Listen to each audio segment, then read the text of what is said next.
Hello, we are live, everyone. Thank you for joining. Hello. Kevin Gardner is here and made it to class on time. Wow, thanks, Kevin. Right on. Thankfully, Principal Strickland didn't find you walking around with Jennifer. Anybody get that reference? No? Back to the Future? Zing. Yeah. Nobody. Crickets. Where's my sound pad?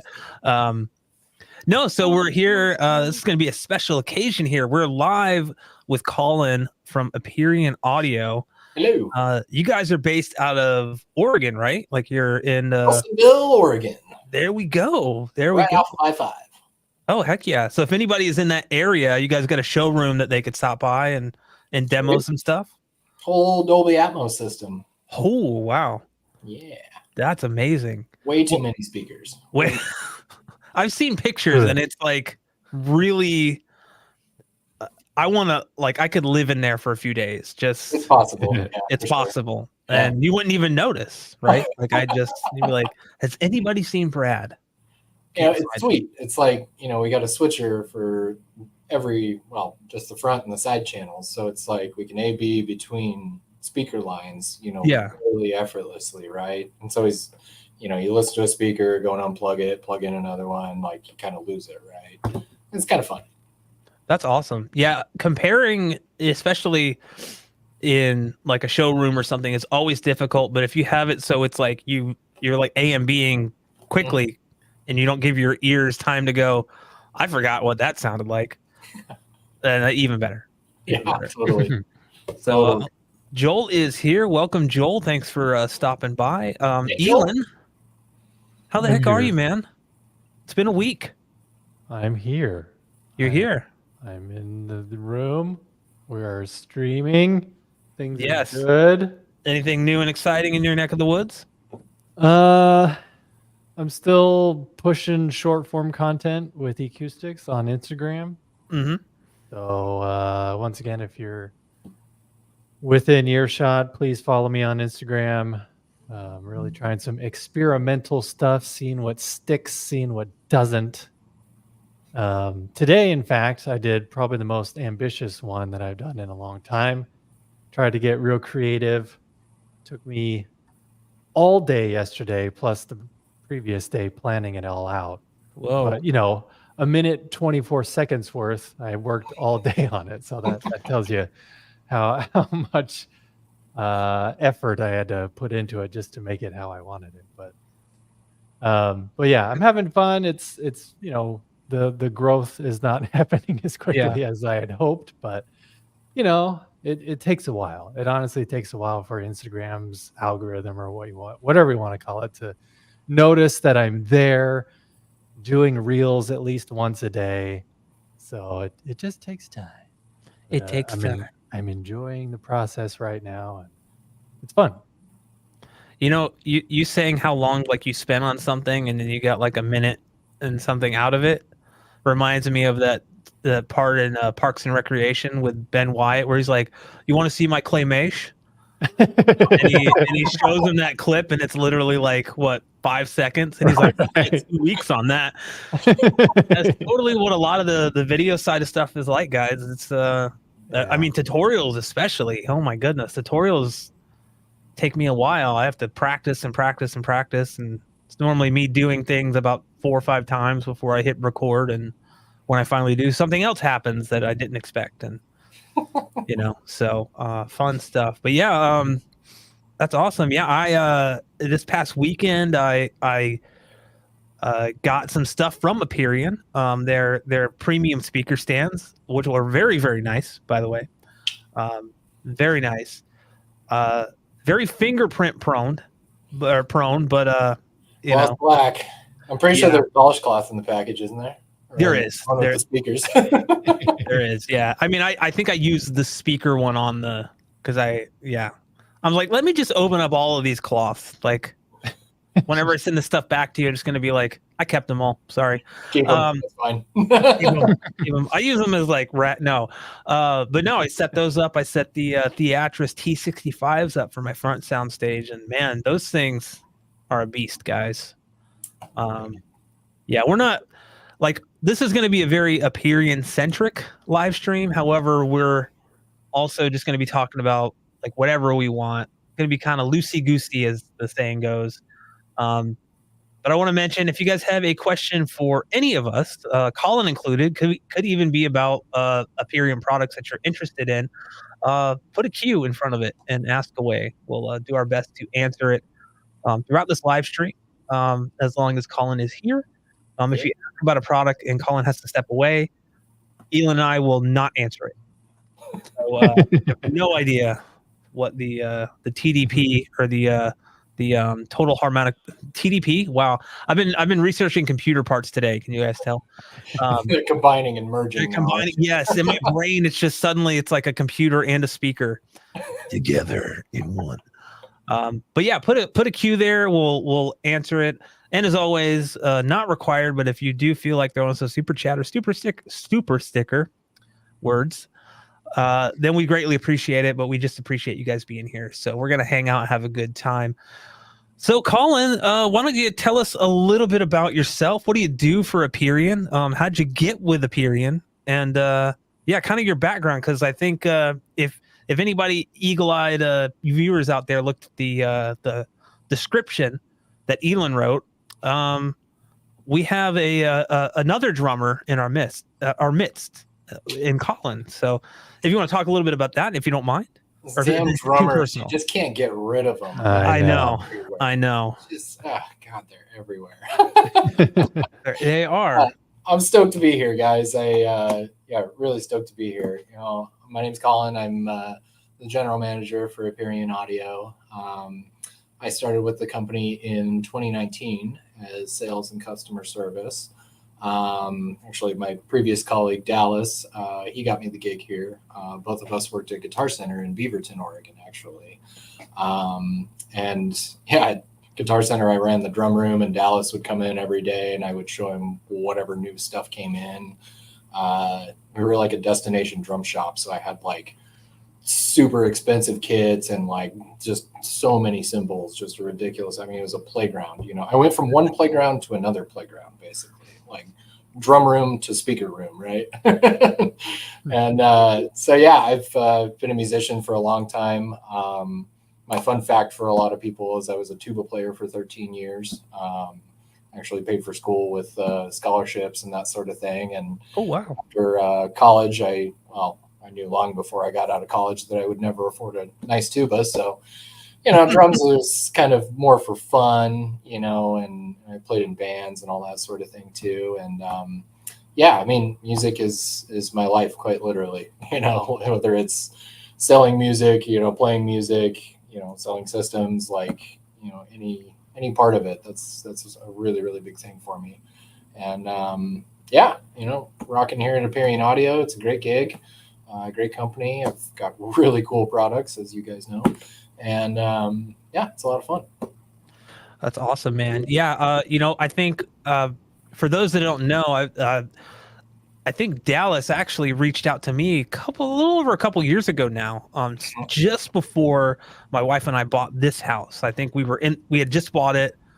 We were like in the process of moving, and I was like, hey, I really can't take anything right now. Like, you know, I think you guys were wanting to send some speakers, and I'm like, yeah. I think it's going to be kind of, I don't want to be like responsible for like potentially breaking something during a move. But you guys were actually like, hey, we have the Alairs, the Bluetooth Alairs, and like we could send you that in a sub. And I was like, you know what? I think that should work. And those Alairs got us through the move. Like we used them a lot because we could just set them up anywhere, and they're super small. I use a sub sometimes I didn't. Just depends, you know, where, like what we were doing. But it was like we were able to fill a room with music and just like move stuff around. It's like an essential for moving is you have like some sort of stereo. Yes. Oh my God. Moving just sucks. Right. Right. Yeah. Moving just sucks. So you have to try to bring in positive vibes, or if you're just really feeling in a mood, you could just, you know, listen to some metal or something. Yeah. You know, just when we bought our house, I had a set of Alairs that I drug in, like, I think one of the first or second things into the house, right? Yeah. Like, yeah. Seriously, dude, like we gotta have music, you know. Yeah, when you're unpacking and everything, of course. Yeah. Not like, you can use earbuds. Stereo head or anything like that, not at all. No.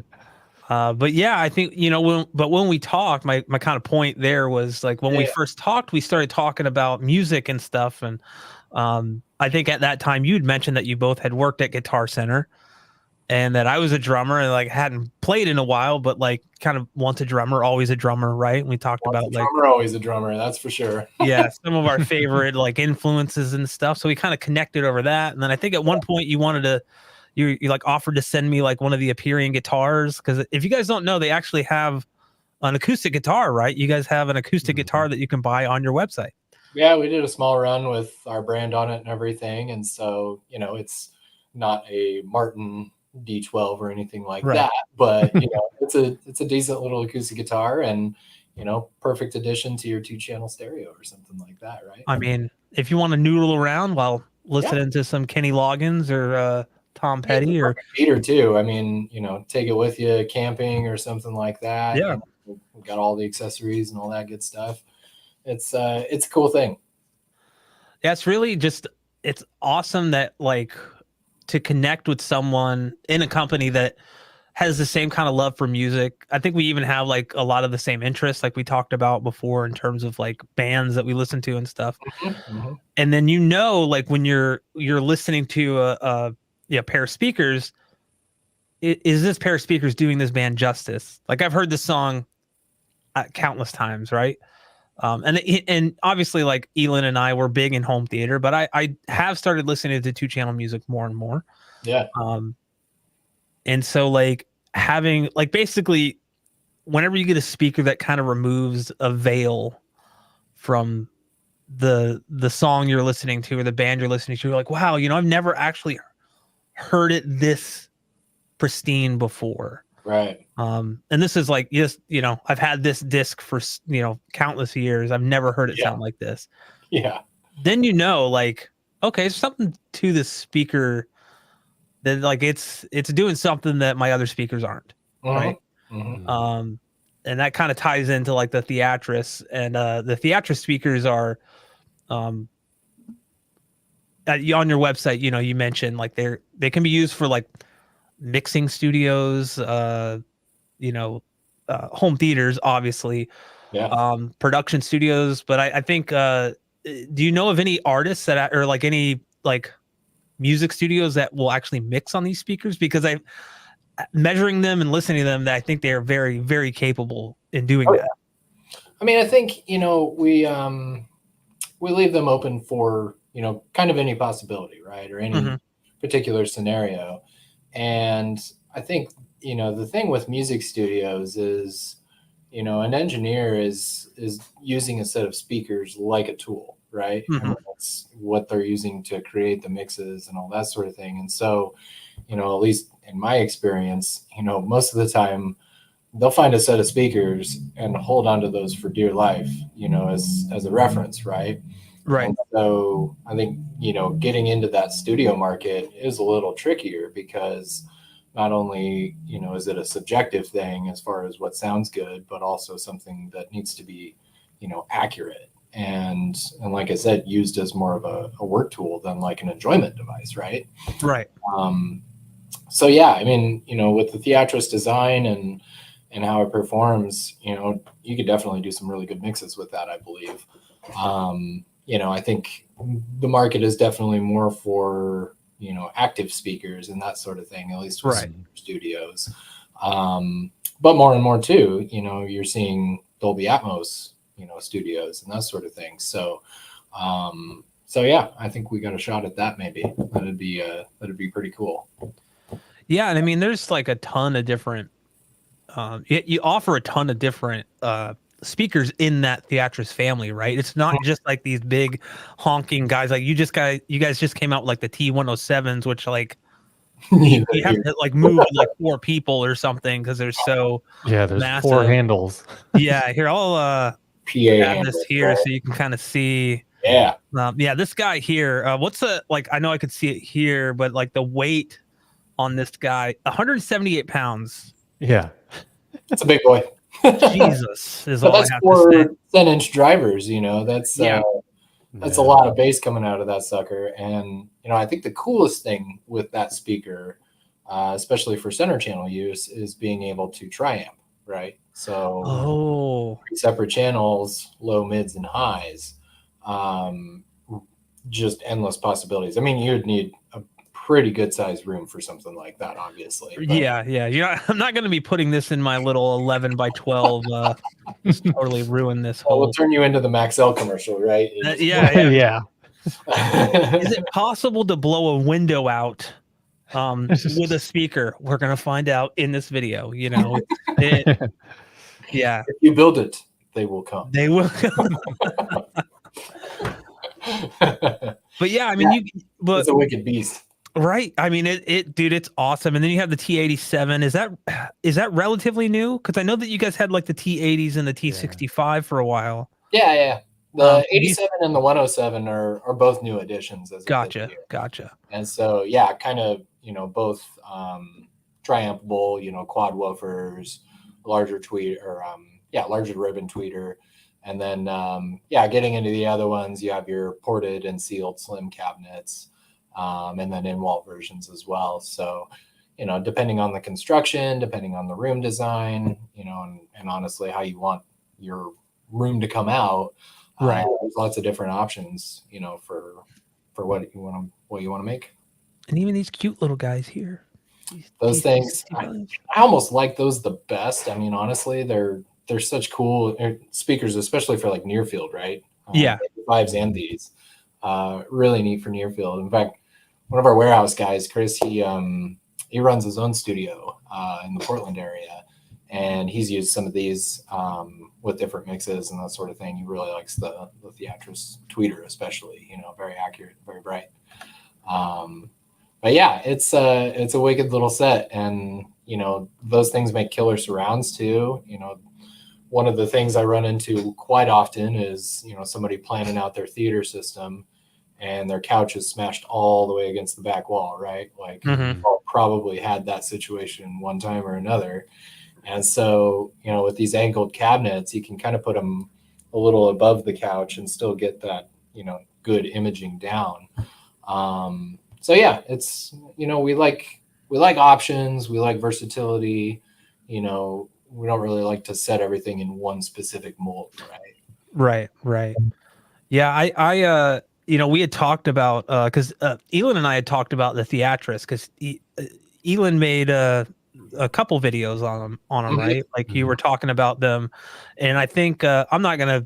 I mean, you can kind of talk if you wouldn't mind, Elon, talking a little bit about them, because I don't want this whole stream to just be me gushing over them. Because they're freaking awesome. Yeah, Elon, talk about them. Talk about them now. Right now. Yeah. No. Well, it is fresh in your mind though, since you just hooked it up. That's true. Yeah. But yeah, I mean, I had never dealt with like cinema grade speakers before, especially that large. I mean, even the T65 is, you know, pretty good size speaker. Large speaker. It's a chunky boy. Very chunky deep. Boy. But I do appreciate the fact that there are slim versions as well, especially for those with, you know, constraints with how big their theater can be, or, you know, maybe the side of their couch is like right here, and then the wall is like right just a couple feet away. But yeah, I currently I have the Veris speakers as all of my ear level speakers. So I've got a very incredibly versatile home theater right now, being able to play, you know, movies very well. But also, if I want to switch over to 2-channel, I've got the big Veris towers, the VATs, the concert towers, and you know, like you were saying, hearing music in a way that you've never heard before. When I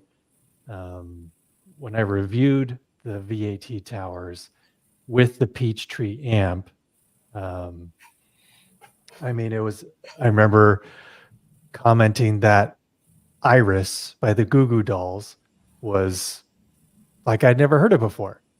Because I mean, I'd heard it playing on stereos in the 90s, playing on the radio countless times, but never had I heard it like that, with hearing every little detail of every little instrument in the arrangement. So yeah, it makes a big difference. But I mean, that being said, I adore the Varus line. But when I had the T65s as my front soundstage, and then a couple of T65 Slims as my surrounds, I mean, that's the best my theater has sounded since. I have yet to replicate that, since I put the Varus speakers back in. Again, the Varus are awesome, but when it comes to just like, I mean, they're called Theatris for a reason. And it was as if it was, the theater in this little room, as opposed to just speakers playing sounds, right? Like it was a theater experience, which was freaking cool. So, I mean, and also being run by the energy amps. Yeah. So that's still the best that I've ever heard my theater is having Theatris run by energy amps. I mean, the combination was, I mean, maybe I could do better if I spent like a lot more money. But for what it's worth, I mean, like, it was amazing to hear the theater in that room for the first time ever. It's kind of neat too when you have, the exact same design all the way around. It's not like the center channel with, its own characteristics, towers with their own characteristics, books with their own characteristics. I mean, I like that sound, but also, like you say, listening to the same Theatris all the way around, I mean, it just does a different thing. It's a different level of reality, I guess. I don't know. There's like a cohesion to all of it that like really, like right now, I have the Theatris, the T65, just the 3 in the front soundstage. And what I texted Elon after I hooked them up, and I was like, holy shit, dude, like my front soundstage is massive. Like I didn't realize, like, because the way I have them set up was similar to how I think you have them set up in the showroom, Collin, where like the tweeters on the left and right are on the outside of the speaker, right? And then I turn the sender channel like horizontal, so the tweeters on top, the mid range and the tweeters on top, and got it as close to the TV as I could. Right. But yeah, having that, like, just I only have 2 seats in my theater, so the center, like the center of the room, neither me nor my wife sit in. So like having kind of a like the bigger soundstage with the AMT tweeters that have like a bigger, like the wider dispersion than like a traditional tweeter, it opens everything up. And a phantom center is sounds much better, or I want to say much better, but like I get more of a phantom center effect when listening to 2-channel music than I did with my other speakers because of like the wideness of the dispersion. And to me, like that was like kind of like what was night and day between my other speakers, and it was like, obviously these speakers are like, I don't know, they're like, I think the T65s are like $1,200 each, and my Pioneers were like $180 for the pair. So not a fair comparison, right? Massive difference. But the thing is, I've heard speakers that are even more expensive than that, that haven't had this level of like articulation and like clarity. And that I think really surprised me. Can you? And I don't know if you could talk a little bit about like the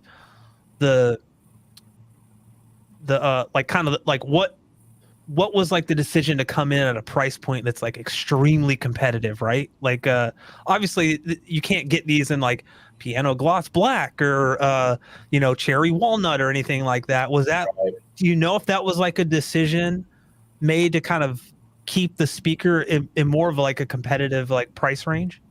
Yeah, I mean, that was part of it. You know, the veneers and such definitely do raise the price a little bit. And, you know, with these being primarily like custom install, you know, the focus was really on the tech and on the sound. Yeah. More than the picture, right? I mean, our Varus line, that's something you can stick in your living room all day long, right? That's just like high-end furniture, basically.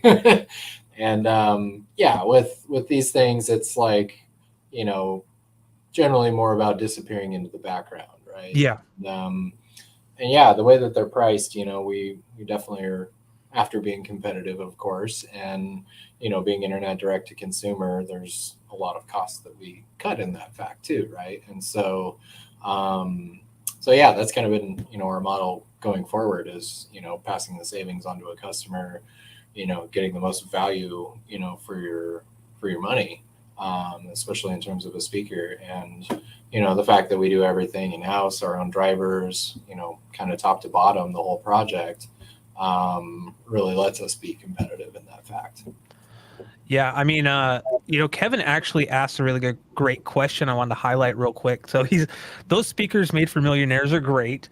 You know, talking about like the really high end stuff that you guys offer, but how about those that are kind of in the water budget range? So like, you know, maybe because you guys have products that like are that kind of span like a wider range of price, like from like kind of more budget oriented to like, okay, like you got some money to spend, here's what we offer. Yeah. What do you guys have like on the more budget end of stuff? Well, yeah, you know, we definitely keep that in mind. And in fact, you know, going back to like the beginnings of Aperion Audio, right? We started with the Aperion Audio Intimus system, and it was like less than like $2,500 at the time. I mean, it was, you know, cheap. And of course, at that time, internet direct to consumer was, you know, a pretty new thing as well. The Intimus line ran for 20 years. It was actually right when I started that line, you know, started to discontinue. And what we did was we released the Novus line, which is essentially the replacement to Intimus, but a lot of the tech from the Varus line, you know, our flagship line, we put into this speaker line. So you have like ferrofluid cooled tweeters, the treble mod adjustments, which let you attenuate, you know, the high frequency. We do have some gloss finishes on most of the models. There's a couple that we don't offer the gloss finish on, but you know, honestly, the 5B, take that one for example, $599 retail.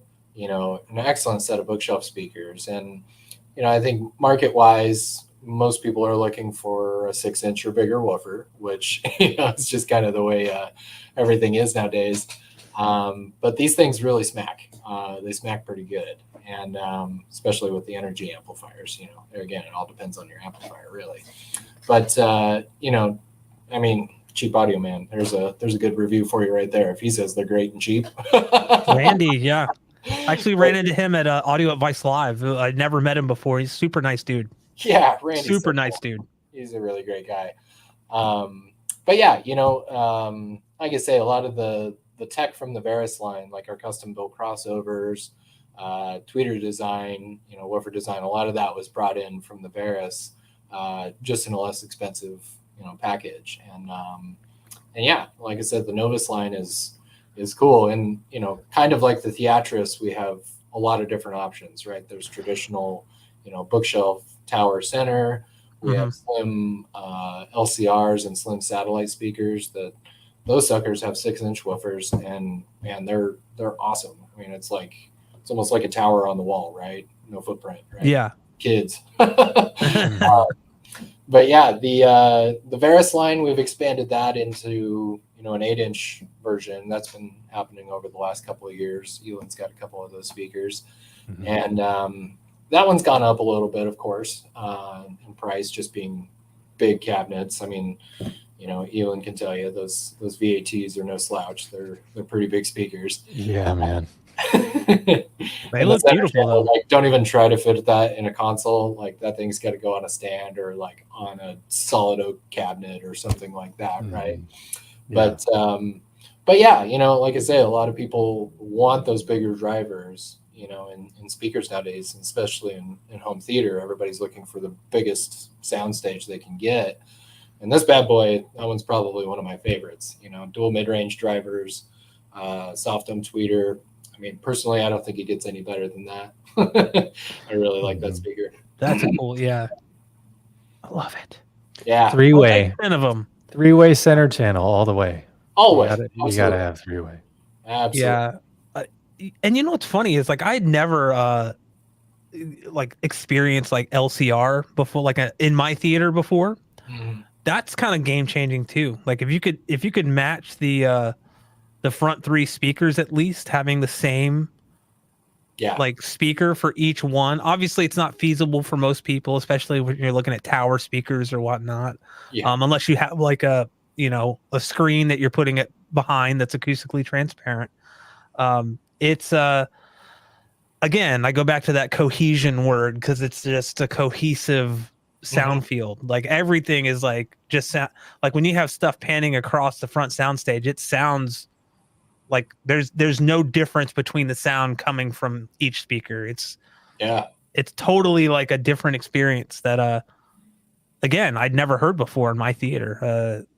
It kind of elevates it to that, like it takes it out of like the home theater realm and makes it more like, oh, I'm going to an actual like cinema.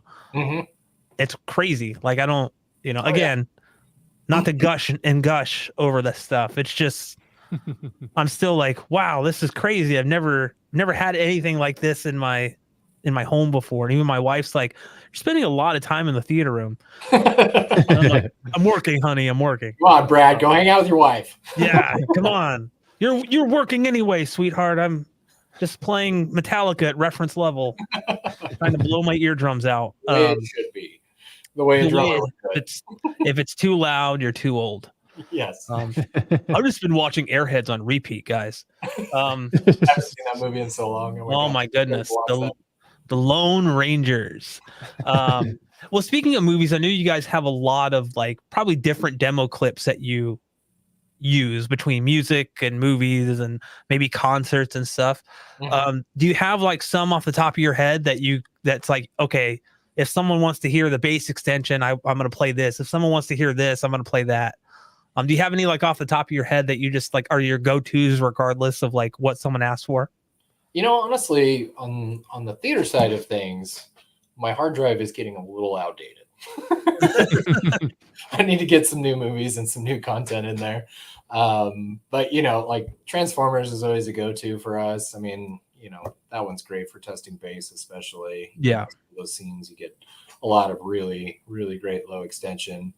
With I'm trying to think, I had probably 24 clips or so lined up for the home entertainment show when we went there in June, and which was like so much fun. That was such a blast. I mean, I can't believe how expensive everything is in Costa Mesa, California. Like, oh my God, I thought it was bad in Oregon, but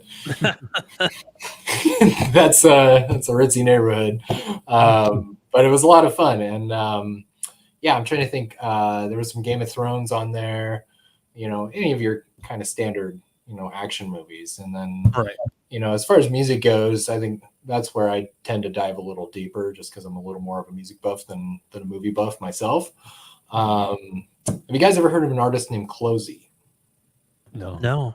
Closey is so awesome. She's, French gal, producer, guitar player. Like most of her stuff is electronic music and that sort of thing. But it's like, it's another level of electronic. And I say that because like prior to starting at Aperion Audio, I was like dirty punk rocker, like just listening to the Misfits and like anything punk rock all day long. I really didn't, ever dabble into electronic music. And then when I started working here at Aperion, it's like, we have the Bravas subwoofers, and holy cow, I got to know those really, really fast and quickly discovered that, man, electronic music is awesome if you have a really kick-ass subwoofer. Yeah.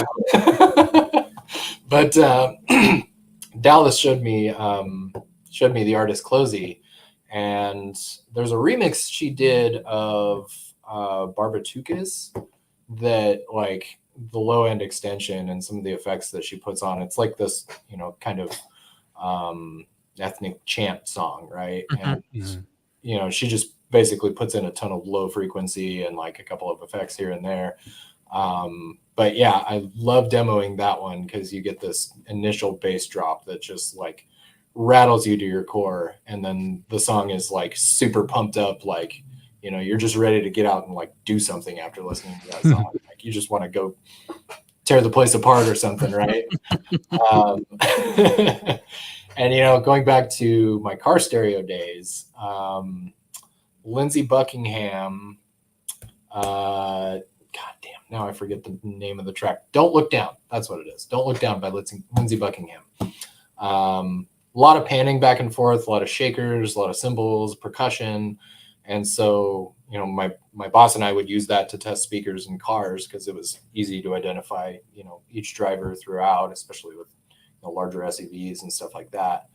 But I love using that track for stereo demos because it's a very intricate, very cool guitar part. I mean, Lindsey Buckingham's known for, you know, his kind of avant-garde, weird guitar styles and playing the thing.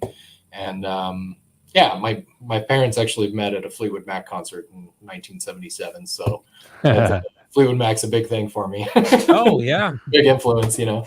But yeah, those you know, Closey, Lindsey Buckingham. I mean, of course, all of your standards. You know, usually with every demo, we listen to you know, Money for Nothing and like Hotel California. I can't tell you how many times I heard Hotel California at the show. Like, true shows will make you hate that song. Oh yeah, there's yeah. It's the Hell Freezes Over tour edition. Just tons growing up, and so I know that album just through and through. And yeah, it's a good bass test, you know, the first time around. Yeah, right. Oh my, the first CD I ever went to, I saw that scene from The Greatest Showman, the, you know, Never Enough, where she's singing it. I saw that probably 12 times. And I was like, I've never seen the movie. I don't want to at this point. I don't even want to go watch it now. I don't even want to go watch it. It's like that and A Star Is Born. I'm like, I don't. Yeah. But Kevin actually asked, which Transformer movie do you typically demo? Do you kind of have a selection of like, you know, because I think there's like 12 now? No, like 5, something like that. I think I know, like, for me off the top of my head, like the first Transformers movies, or just the first Transformer movie when they kind of fall from space for the first time, that was always like my go-to. But then also the third one has like some really great like Atmos effects if you have the 4K disc. Yep. I think that's the one. I can't remember which one we have in there now. I want to say it's. I'm just gonna go look at the DVD. One sec. Do it. He had to go to the bathroom anyway. No, no, there was a. Speaking of demos, like I've been listening to a lot of music lately, like I mentioned. And there's a band that I discovered a few years ago. Revenge of the Fallen. You got it. Revenge of the Fallen. Revenge of the Fallen. So the second one. Yeah. Right. Yeah. And yeah, decent effects for Atmos as well. Oh yeah. Yeah. I mean, as much shit as those movies get, you know, because like it's just Michael Bay in general. Their audio mixes are always just like insane. Like they're very active. I mean, it kind of matches the cinematography, right? Like it's so frantic and stuff. Yeah, no, I was just saying that there's a band that I discovered a few years ago playing a video game called Low Roar. And they're based out of like Iceland. Unfortunately, the lead singer passed away a couple years ago from pneumonia, of all things. But he was young too. I think he was 40. But yeah, there's a track called Nobody Else, and the bass on that track is like insane. But like his voice kind of sounds like your tweeters are broken. But like they're spread out, like it's spread out so far into stereo that it like creates this kind of otherworldly sound, like it just encompasses you. And it's like if I always say, if you're okay with like a little distortion in the vocals because it was mixed that way, it's really like it'll test like your subs and the drivers and your speakers for sure. Yeah. But yeah, it hits really hard. It just kind of comes out of nowhere too. You're like, oh, okay. All of his other tracks are like acoustic guitar, and then suddenly it's just like, it's like just this loud bass note. But yeah, I'm so like I've been listening to so much more music like the past like few days, just with no EQ, just like pure direct on my receiver, right? Like again, going back to like the kind of the soundstage being massive. I put on Ocean Avenue by Yellow Card.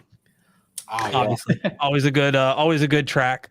And yeah, like it just starts out with a guitar, the distortion guitar, but then like when everything else comes in, it's just like, whoa, like it just kind of blasts you, right? And it's like that's really like never heard that before. Like I always loved that drum track, Ocean Avenue. Oh yeah, it's such high energy too, and like it's sad because I think their original drummer left the band, so he's no longer with them. But yeah, that was I saw them live quite a few years ago, and this is before why can't I think of the lead singer's name? It's before he had vocal surgery because like he had like something going on. But the music of it and the guy playing the violin were like insane. He was doing like backflips and dancing and stuff. I'm like, this guy's gonna like break his ankle or something. Like it was just a cool show. But it was almost like, did you ever listen to Motion City Soundtrack? Yes. And like the keyboard player would do like handstands on his keyboard, and they were just like crazy live. It was almost kind of like that, right? Yeah. I miss the Mighty Mighty Boss Tones dancer that just comes out, and that's his whole job. He just dances. That's it. It's the impression that he gets. That's the impression that he gets. That's it. Yeah. Zing. Collin, how do you spell Closey? Clozee, I believe.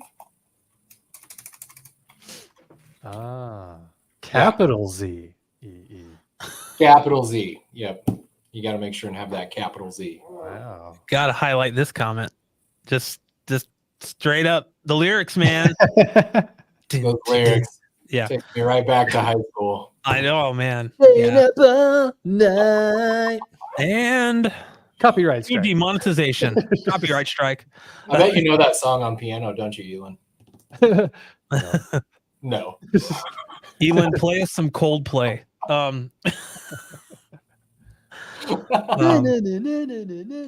That's the exact song everybody thinks of when they think of that band. Chris Martin is like, I just made 10 cents. You know what came out of the emo movement, though, that a lot of people don't appreciate, I don't think, is, and both of you will be happy about this, there were some incredible drummers with so many emo bands. Taking Back Sunday. So many incredible drummers. I liked the lyrics and the whiny boy singing. I could only take that so much, but man, I could listen to all the drum tracks isolated if I could all day. I lived it and breathed it. Like I had so many emo bands in high school, and I played in rock bands. Like I had my hair black, like combed over, and I didn't have a nose ring or anything because I was like a punk kid in Nebraska. But yeah, played a lot of emo music in high school. It's like I mean, I went through, like, we all, everybody goes through phases with like their musical tastes and stuff. And I was in, I think 4 or 5 different bands, and they were all different, right? Like, they were all kind of like, this band played this stuff, and this band wanted to be more like Seven Dust, or this band wanted, and eventually you're like, okay, I don't really look up to Lars Ulrich anymore as a drummer. So, yeah, guys want to play some Rush? And they're like, no, we can't. No. And I just leave. Kevin actually mentions Yellow's Atmos, their Point album. I think that's. Yep. Oh. Yes. The. In an Atmos mix, huh? Yep. Oh yeah. Oh yeah. Yeah, I got that one on Blu-ray. It's really cool. I will have to listen to that. That's interesting. I still have some of my DVD audio CDs, guys. I don't have any way to play them, but could rock to some just Three Doors ask Down. Bill from Arvolution. Maybe he'll send you out a UDP 800 or something. Oh, that's true. Yeah. I mean, I have the Arvolution Player One 8K that supposedly will do DSD audio, but I don't think that's compatible with DVD audio. I think that's just SACD. Yeah. No, yeah, I don't have any SACDs, unfortunately. It's probably not in any current formats, but have you seen Muse Harp, HAARP? No. It's their live at Wembley concert. Oh, that one is sweet. Like, that is such a cool concert. That was the first time I watched that.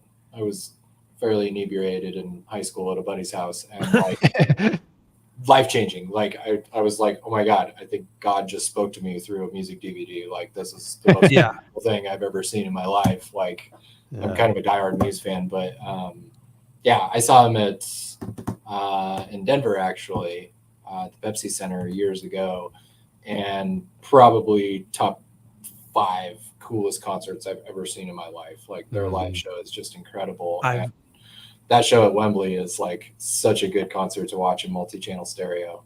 It's really awesome. You're not the first person that I've heard that from. My wife saw Muse in concert. Oh, really?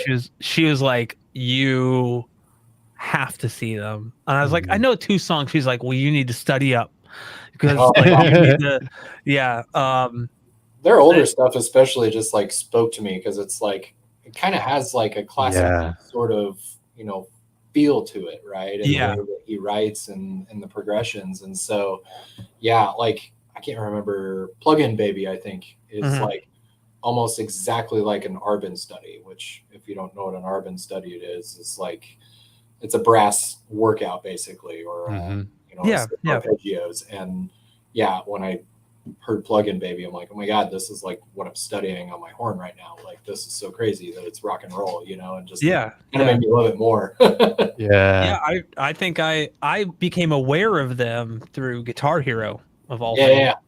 Sidonia, right? Yeah, oh yeah. And I love that song. It's just such a, like, the guitar track on that song is just, I mean, the whole song is just kind of has this vibe to it, right? Like, it's unlike anything I had ever heard. I'm like, what is this band? And I started looking them up, and I'm like, oh, okay. But I've not had a chance to see them live. That's the opener in that DVD, and like the middle part, where it's just the vocals isolated with and Wembley is screaming that along with him, like, wow. Oh my gosh. Cool. Yeah, it's I was talking to a friend of mine. I have them. I have friends. But I was talking to a friend of mine, for sure, other than Elon. But no, I was like, it's hard to find like really good like multi-channel concerts. Yeah. I think one of them that I wanted to be so good that just kind of wasn't great was I think it was Rush R30, because I'm a big Rush fan. And like whatever they did to that mix, it's just like, oh, it's disappointing. Obviously those are like Hans Zimmer and John Williams, like they have some like Dolby Atmos, native Dolby Atmos mixes on their Blu-rays. But it's like, I love like, I love to find like some more like live concerts that actually kind of put you there. I think before the stream started, we were talking about like Metallica Through the Never.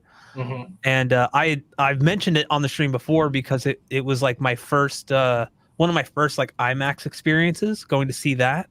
Cool. And I should have brought earplugs because it was as loud as a concert. I don't know what the SPL was, but my ears were ringing for 2 or 3 days after. Oh, it was that loud. And so my goal secretly unbeknownst to anybody else, was to always get the Blu-ray to kind of sound like that, but like at a lower volume, right? Like the kick drum, like pounding you in the chest and stuff. And I'm getting there. That god awful snare drum tone, coming right through into your ears. Oh, right. At least it's not the St. Anger snare drum. So it's just like just a steel like keg that he probably stole from like a Slipknot or something. I was gonna say, banging on like just traded drums real quick. That's Tom worked it out. in his weird accent. No. But like finding good concerts is it's a hard thing to do, and like a lot of them what I found is they're still on DVD. Like they've never gotten like a Blu-ray or HD treatment at all. Right. And so it's like you're getting lost, like super lossy Dolby Digital or DTS. And I'd love to see some of this stuff like either remastered for Atmos or at least give us like lossless tracks, because like when you're trying to demo audio gear, there's nothing like listening to an MP3. Am I right? You know? Like you're really doing yourself a disservice if you're doing that. And thankfully with like modern technology, we have things like Tidal and things like that. And Qobuz? So like you can get lossless 2-channel streaming over your network. It's great. But I'm still like a physical. I love having like a physical disc. Like there's something about that experience that I love, but I also don't want for everything. Right. It kind of brings me back to like when I first got into the hobby, where it's like super cool. Do you guys have any like just dedicated music rooms there at the at your showroom, or is it all just kind of a amalgamation of that you kind of make whatever you can work?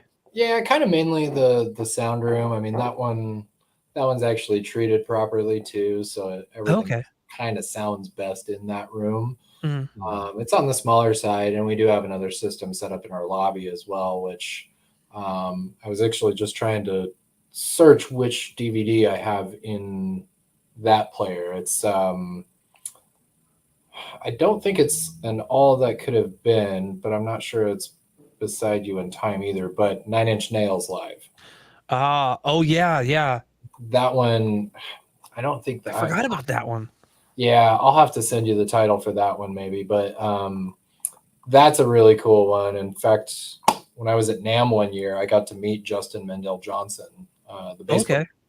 And he's done bass with Beck and several other artists. Really, really cool guy. He was like, I don't remember what booth it was, but he was just like off the beaten path at NAMM, and he was just kind of like sitting there scrolling on his phone. And so my buddy and I, who were 9 Inch Nails fans, he spotted him and he's like, "That's Justin Mendel Johnson.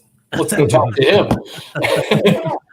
But I love watching him play because he uses like shorter scale basses, like Mustangs and stuff like that. Yeah.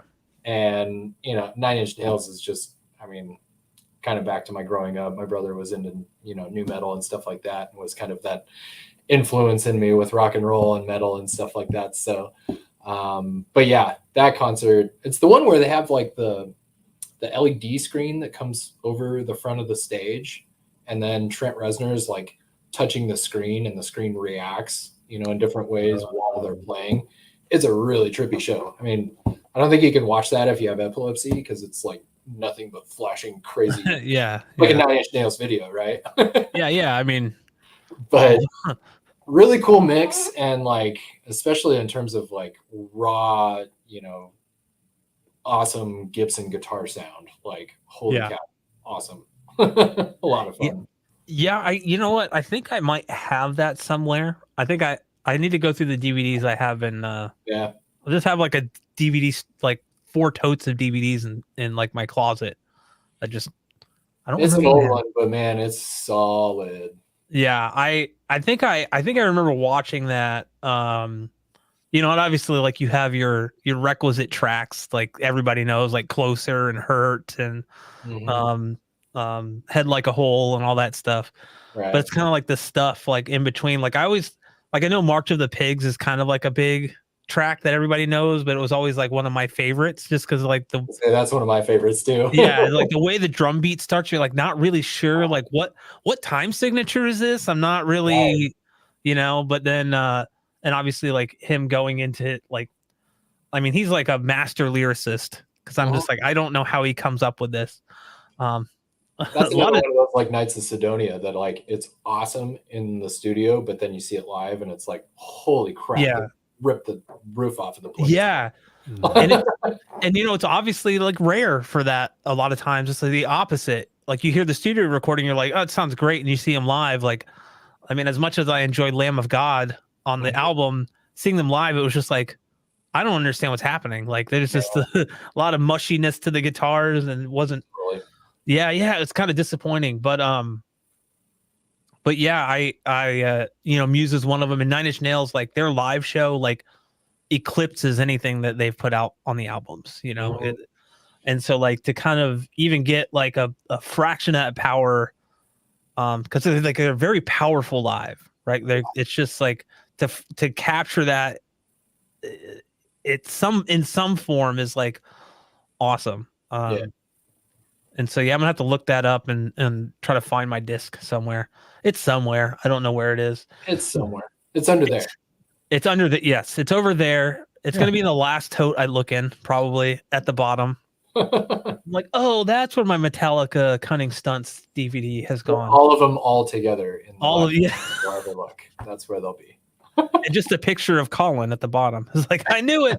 I was like, whoa, this is everything weird. in my office is exactly where I don't think it's going to be. Yep. Always the last place. And then you'll remember, wait a minute, I gave that to somebody. Never mind. Yeah, right. Now I'm looking for nothing. But yeah, I mean, we could talk all day about music, about movies, about speakers, all of it. Elon, do you have I feel like I've spearheaded the conversation here. Do you have thoughts, opinions, concerns? Muse is cool. Okay. Cool. Yeah, I've seen him twice in concert actually. Sweet. Yeah, but I mean, like, yeah, the live engineers, they're doing something real special with that band, because it's a three person band, and it sounds like it's 1 million people on stage, but it's not. But I think that's also why it works, because there's not that many, instruments, and the arrangements don't really muddy up each other, because there's only 3 things going on at once, or maybe a little bit of backing tracks or something, to kind of give it some oomph, more so than if it was just the 3 of them. But still, yeah, just the light show, the visuals that go along with the amazing music. It was, they're definitely, if anyone hasn't seen them yet live, that definitely needs to be on your bucket list. Do it. Yeah. Funny enough, though, my favorite artist of all time is Beck, and I saw him open for the Red Hot Chili Peppers at Levi's Stadium last year, but I haven't actually seen him headline. Wow. And man, because I remember just thinking to myself, one of my bucket list concerts of his would be seeing him playing with an orchestra behind him, because he has several albums and several songs where there's an orchestra, because his father is an arranger, or he has something to do with orchestra anyway. So a lot of the stuff that is orchestrated on his albums are done by his father. And man, because he literally just had a concert over the summer where he had several dates around the United States, and each one of them had their local orchestra playing behind him. Oh, that's super cool. So I wish I would have seen that, but that's really cool. Had other stuff going on. No. Yeah. Say it ain't so. I assume this particular tour went very well, so I'm hoping he does another one similar sometime soon. But yeah. Orchestral performances alone are just like incredible anyway. Like, yeah.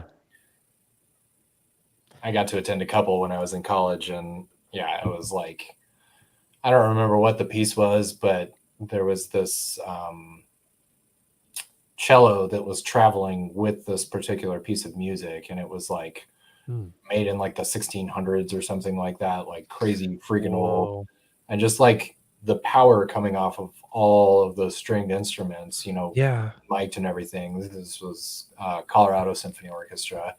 You know, the room was pretty good. It was definitely in disrepair at that time. I think they've done a lot to improve that, but man, just the power coming off of all of those stringed instruments and the resonance, and just, you know, feeling it if you're lucky enough to get seats, you know, close to the orchestra. I think, you know, that was another one of those life-changing music experiences for me, was like, you know, experiencing a professional orchestra for the first time, you know, in person. Yeah, I can't imagine. Like, I've never come even close to that. I've always wanted to see, because I'm a big, like, Elon and I will go on and on sometimes when we talk about like movie soundtracks and orchestral themes from like John Williams and, you know, Danny Elfman, and I can't imagine like getting the opportunity to see John Williams live conduct an orchestra, playing all of these you know, Indiana Jones and Star Wars and you know, Hook and all of this stuff. It's like hearing that and feeling that. I think that's the thing you don't get necessarily from like a track or like a recording, unless it's really well done, right? Is that feeling of being there, that kind of spacious, like that's the spatial awareness of it, and just kind of things that are like vibrating your inner being, or you know, wind instruments that are up there in the, you know, 30s, 40s, 50K range that you don't necessarily hear but you feel. It's crazy. Yeah. I mean, it, you know, say what you want about whatever you believe or whatever, but like it honestly does come down to like energies. Like there's just this energy and this air about being at a concert like that, where like everybody is there for a reason and they came to watch this amazing orchestra play. And I think that also just kind of heightens things that otherwise you just wouldn't experience if you're just listening to it in your theater or listening to it in your living room or something. It's just kind of like, it's like the same thing like going to see a stand-up comic live. Like it's just different than watching them on Netflix or something, you know. It's just, well, yeah, that 2-drink minimum, that makes a hell of a difference. yeah. Everything's funnier after that. Right. Elon, I was hoping that way. I was hoping you would go into like some really technical stuff, so I could call you Elon deGrasse Tyson. You're like, and truer words have never been spoken by Elon deGrasse Tyson. Yeah, but no, you're right, and it does come down to like energy and stuff, and to kind of tie it all back to Aperion Audio and their super tweeters. No, no, but like you guys actually do offer something that not a lot of other companies offer, in that a lot of, like, I know like the Theatra speakers in particular, they have like a frequency response where they kind of tap out at like the higher end, right? Like well above 20K. And you guys also offer super tweeters as well that can be added to other speakers to kind of extend that range even higher. Can you talk a little bit about that, and like what has been your experience like listening to that versus like not having, like, say, a super tweeter? Absolutely. So like, you know, when I came onto the company in 2019, that was shortly after the Aperion had launched the first planar magnetic super tweeter. And so, you know, like you said, idea is to, you know, pair it to another speaker, improve the high frequency response, get that sparkle, you know, kind of clarity or that airy sound that, you know, a lot of people are looking for in stereo mixes. And it's been a really cool thing to be a part of and to see kind of the evolution that our company has made. And so, you know, right here you see, you know, several super tweeter models, and you know, like I say, it's kind of been an evolution, you know, with the planar magnetic, you know, it, like I say, adds that nice sparkle and clarity. we took that a step further, you know, into different drivers. So then came our aluminum ribbon tweeter, which I think that one's probably my favorite for sure out of all of them. The aluminum ribbon is just such a smooth response. You know, I feel like it sort of just blends into, you know, our Vera speakers, for example. That's what I primarily listen to. They really just fall in place. You know, the planar magnetic, it does awesome. It adds the sparkle and clarity, but I kind of feel like I can identify, you know, tweeters on top of the speaker, whereas the aluminum ribbon, it's just a little bit smoother. It just kind of falls right into place. And, you know, improvement in your overall sound, you know, not just the high frequency, but everything else. You know, it wires in parallel to your main speaker. So, you know, it's receiving the same signal, and you have an adjustable crossover and attenuation control that you can use to then blend it into your speakers. But, you know, for example, like, you know, very exposed jazz tracks like stand-up bass and a female vocalist, you know, you hear more of that pluck from the stringed instrument. You hear those overtones, you know, those things that kind of get lost a little bit in the mix, you know, especially with like, you know, a standard two-way bookshelf speaker or something like that. And, you know, leading up to our DST, dual firing AMT, you know, this was produced and kind of in planning for the Theatra speakers, right? You know, those use an AMT as well. And these things are incredible. You know, personally, they're a little bright for my taste, which, you know, I've never been afraid to tell people, yeah, I do like the middle priced one way better than the more expensive one, you know. We're not, you know, real hard sellers necessarily. We want people to experience things for what they're looking for. Right. Now, you know, kind of the cool thing with this and with our follow-up to this, our HST, you know, sound pressure level is kind of one thing we use to judge compatibility, also, you know, for dialing them in. And with the other three tweeters, you know, sometimes we'd get customers that would try them with, you know, more efficient speakers, stuff like Klipsch horns and, you know, different things like that, you know, sensitivity in like the 99, 100 decibels, even higher. So this is kind of our answer to that. This one reaches up to 103 decibels. And so those compare with, your more high efficient speakers. And, you know, if you're really just a freak for high frequency, man, this thing will tickle your fancy. and the inner ear hair and your ears. And that and the ceiling and, you know, your shingles and I'm just kidding.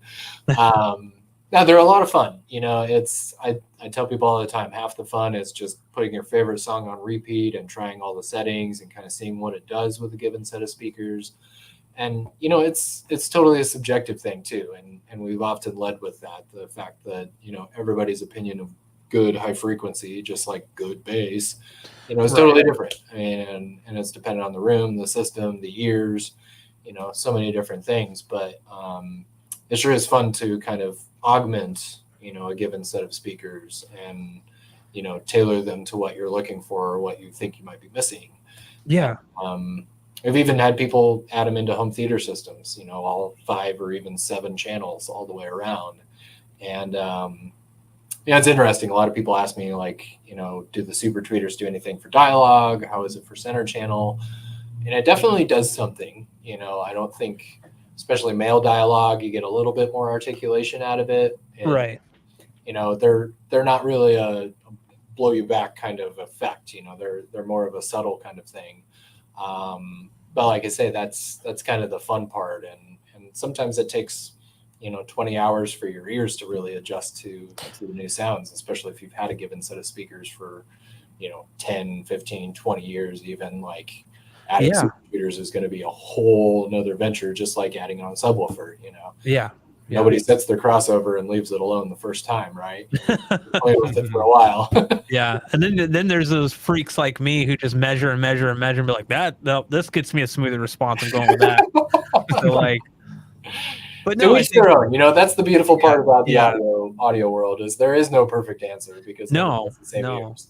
And every room is different and every person's ears are different. So like, there's always going to be like a variable. And you know, I joke about being a freak that like measures stuff, and I do, but like I've kind of gotten out of that habit of like, relying solely on measurements, because measurements only tell you part of the story, right? Like, what's the actual listening experience like? Right. That's more important. Like, because guess what, guys? You're not going to be able to hear. You're more than likely not going to be able to hear that dip, right? Unless it's really, really severe. If it's a major suck out of bass, then yeah, you're probably going to notice that. But if it's like, you know, a 3 or 4 dB dip at like 2K, probably not really going to notice that much. Whereas like you'll notice if like your highs are way brighter than like everything else. Like you're just like, they're gonna, you know, like if it's, I think Collin, I was telling you like 2 of the clearest 6Cs that I have in the ceiling, like they were like 12 dB, like even with the little flip switch in like minus to like bring the highs down, they were still like 12 dB hot, like after like 8K. And I'm like, I gotta tame those, because like all I hear are the highs.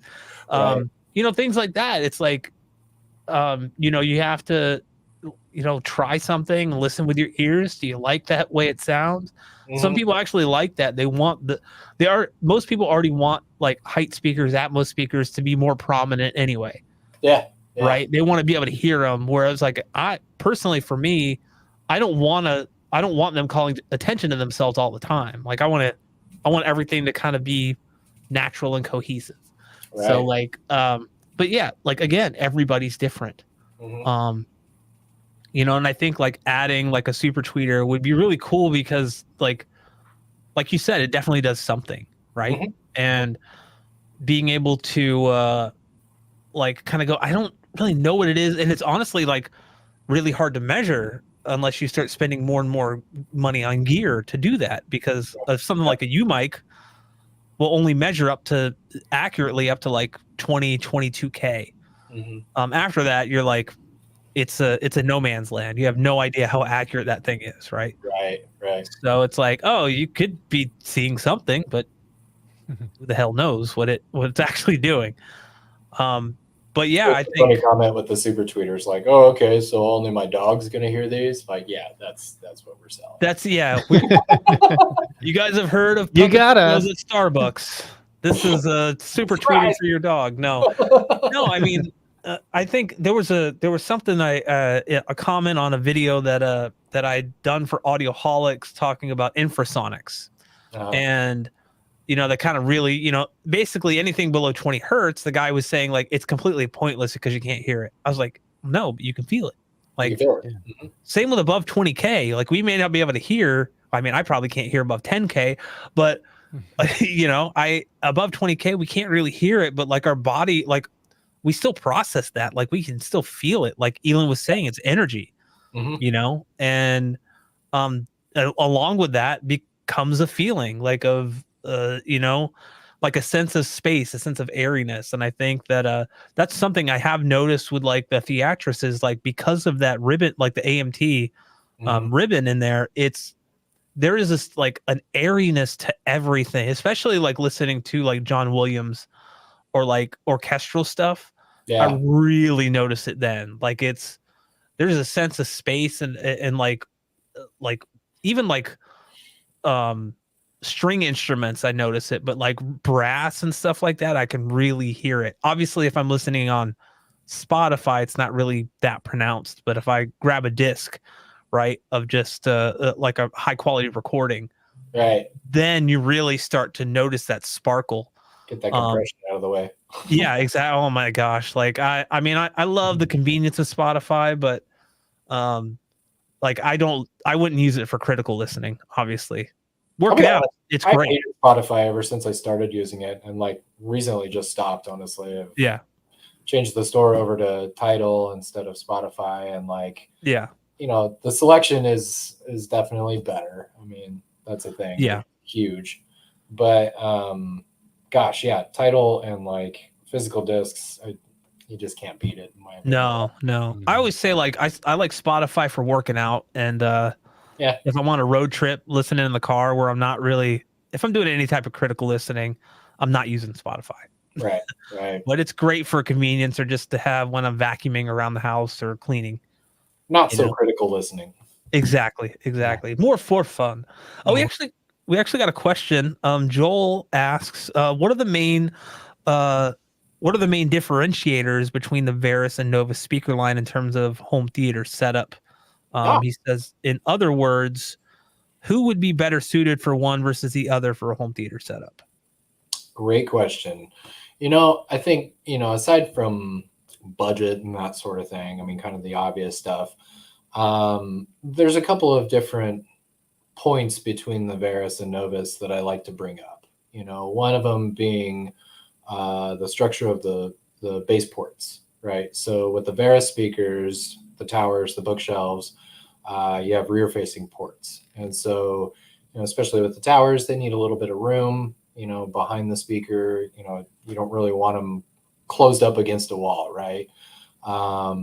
With the Novus line, those feature front-facing slotted ports. And so, those can do a little bit better, in smaller rooms and that sort of thing. I think the Novus 5-inch is great for small rooms. Getting into the Veris 6-inch and the Veris 8-inch, those are going to be better, obviously, for bigger sized rooms. The nice thing is that center channels in both speaker lines are three-way centers. So I think that's, important, as we've discussed before. And, the Novus, like I say, is a little smaller speaker. So sometimes with more compact setups, with, less floor space, like I said before, it's a lot of the same tech as the Veris speakers, just in a little less expensive package and a little more compact package as well. But yeah, I'd definitely say, larger rooms, that's going to be better with the Veris line. The Veris is also biampable as well. So if you're looking to biamp your front channels or your surrounds, that's going to be the option there. And between the two, I've always loved the Kevlar woofers on the Veris line. I think it's just such a cool driver design, and it's very punchy sounding too. The Aramid fiber is pretty good on the Novus line. In fact, the 6Ts, that's probably my favorite speaker from the Novus line. Is the N6T tower speaker. It's really just a BA two-way center channel or tower speaker. It puts out a lot of really great bass response. And the sloping baffles are an interesting point on the Novus line too. It tilts back just slightly. It's not a huge grade to it, but it's a little sleeker, a little more modern looking. Magnetic grills on both options, so no annoying little tiny peg grills that get broken. Any of that stuff, right? Magnetic grills are much nicer. And so, if you're looking for, that beautiful wood finish that's like total showstopper, your friends come over and just, drool on the stuff. I mean, the Veris line is definitely where it's at, but, something a little more sleek and kind of disappearing into the background, I think the Novus is a sweet option too. Something funny, a customer told me one time, he said, I love the Veris line because of those radius tops. Not only are they beautiful, but nobody is going to set a beer on top of that speaker. I was like, man, that is like the coolest thing I've heard all day. Like, that is so fun. Yeah, for sure. Also, if someone sets a beer on any of my stuff, they're never coming over again. They're out of here. They're out of here. Get out of here. That's where the Novus, is susceptible to beer rings. But like I say, smaller room versus bigger rooms, finish preference, I think, can play into it as well. But yeah, like I say, basically a slightly less expensive, less of an investment, but still, really amazing sound. Awesome. Yeah. Hopefully that answers your question, Joel. Thank you for the question. Yeah. I actually have a question for Collin relating to the Theatrus. Basically, so the T65s come out of the box with the ports plugged. Now in the manual, actually. yeah. So like in the manual, it recommends taking them out for most applications. Mm-hmm. But what if you're say kind of mixing them with the T65 Slims, which are a sealed cabinet, Mm-hmm. would you recommend, depending on the application, obviously, porting up the T65s to match the sealed nature of like the T65 Slims? Would there be any like massive acoustical differences porting those T65s up? Yeah, I think it depends on the application, and kind of the nice thing with the Slims is that sometimes they can snake behind projection screens a lot easier. Like if you room for your projection screen, that can go dead center, and it's 5 inches deep, so like that can usually fit, and sometimes a lot easier than the ported models, which are way deeper.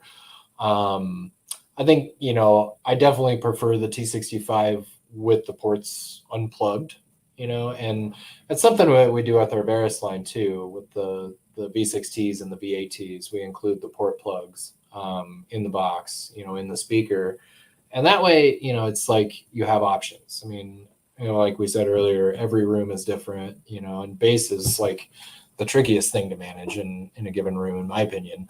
And so sometimes, like, I've had people that install Varus speakers, and there's like, a stairway that goes up right next to the front sound stage. It's just like a standard house or something like that. Yeah. And I've had people port the plugs and kind of eliminate, some standing waves or some boominess, that happens. Yeah. And so, a lot of times I encourage people to see how everything sounds. Obviously with ports unplugged, you're going to get way more bass response. Right. And there again, in a home theater application, a lot of times you're sending 80 hertz and below to the subwoofer anyway. So it's like, does it really matter? I don't think it makes a huge difference. I mean, in front of the screen, to the sides of the screen, behind the screen. I mean, there's all those different factors to play in as well. Yeah. And so, I think the performance is best if you can have them unplugged. And between like, the slim sound and the full T65 sound, I think they're really, really close. I mean, obviously the T65 is going to have a little more oomph to it just because of cabinet size and habit ports. But, there again, in like a home theater application, I feel like I'm really more so judging the mid-range and the high range, and those channels going all the way around. And I mean, I can't remember. There was one reviewer that we'd sent the T65s to, or maybe it was the T80s. It might have been Giles. I can't remember. But they said they liked it better ported, just worked better in their room. The bass response was more controllable, I guess. And like I said, it's nice to have options with a speaker, and not have to go find a rolled up towel or something like that to stuff in the speaker. Getting a really boomy sound. I mean, especially with the V8Ts. I mean, those things with the port plugs, it's like, okay, it's a speaker, and then you pull the port plugs out, and it's like, yes, that's there it is. There it is, You know what I love of like the Theatrix I'm a huge fan of having speakers with ports on the front, and less so on the rear, only because in every room I've ever been in, having ports on the rear, because let's face it, most people place their speakers far too close to the wall. So you get that the SBIR, the speaker boundary inner I can't even remember what it means now. But basically reinforcement. So the speaker boundary something in it whatever. So you get the bass reinforcement from that, but sometimes like in my case, I just like in my old speakers, they couldn't be, I never like plugged them, but they were ported in the rear. They had 2 ports on the rear, and they were just too bassy. Like they would just, I just EQ it out, and then like you said, cross it over anyway at like 80. I think in my room 90 at that, like with those speakers, works the best. Like there's got rid of all the dips around the crossover region. But like I'm curious to see, like, because like the Theatrix definitely match like the clear 60s pretty well, in terms of like the timbre and everything, and they surprisingly match fairly well with the like my Pioneer Andrew Jones, like for the side and back surrounds. But I'm curious to see what it would be like adding like the T65 Slims for the sides and backs, you know, to kind of have that cohesion. So I know we had talked about that like originally, doing that over time to kind of build out the system and like see what a reference system sounds like.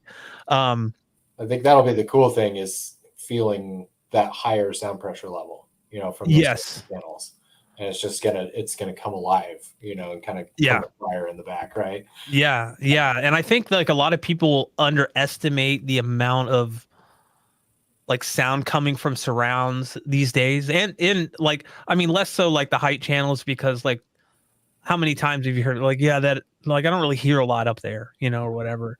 But like surrounds are active, like super active.